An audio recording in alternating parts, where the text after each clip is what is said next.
unboxing natin itong ating yan, yung sun hang-on filter. Yan, binili ko online. Ngayon ay i-unboxing natin. Natin ang lamang inside.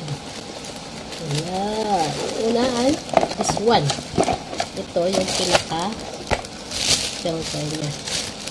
Unboxing natin.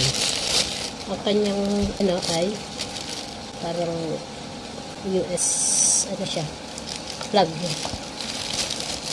Ngayon ay ito yung nasa box, nasa try natin kung ano nito sa aquarium. Ano bang nasa loob? May foam yan, pump. Single lang siya.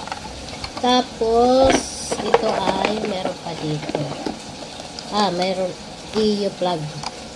Ayan. Kasi iba ang dito, conversion ng Australia. Ay, paano ba ito?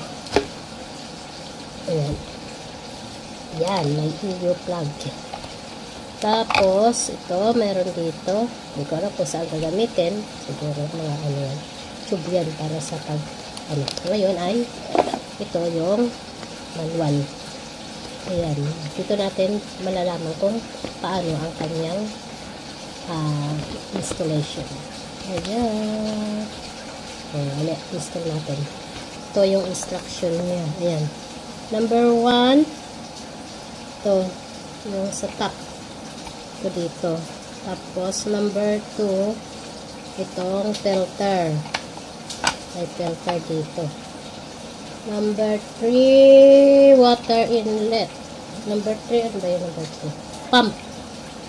Ito yung pump. Ayan.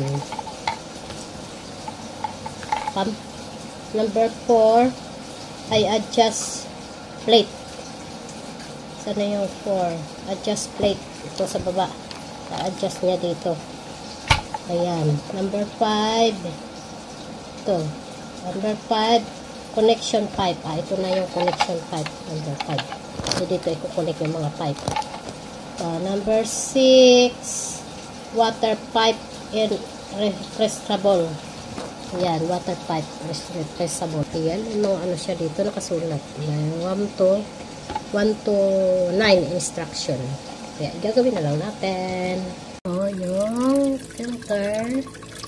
Ang result ng aking filter. Ayan, nakasaksak dyan.